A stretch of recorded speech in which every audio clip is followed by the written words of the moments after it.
Mais aujourd'hui, au moment où je tourne cette vidéo, on est le 19 février 2026 et donc ce matin, l'ex-prince Andrew a été arrêté dans le cadre d'une procédure liée à cette affaire.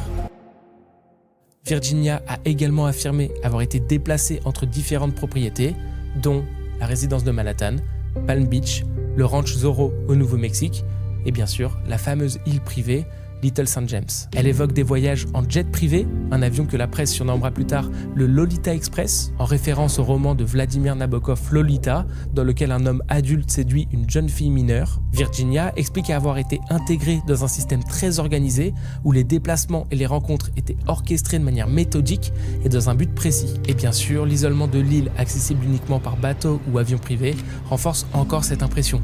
Une fois sur place, entouré d'eau et loin de tout, il est impossible de s'enfuir.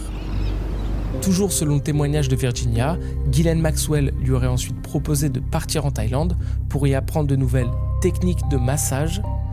Mais une fois sur place, ça ne se serait pas du tout passé comme prévu. Elle va rencontrer celui qui deviendra son mari, avec qui elle s'installera ensuite en Australie, loin du réseau d'Epstein. Pendant plusieurs années, Virginia garde le silence.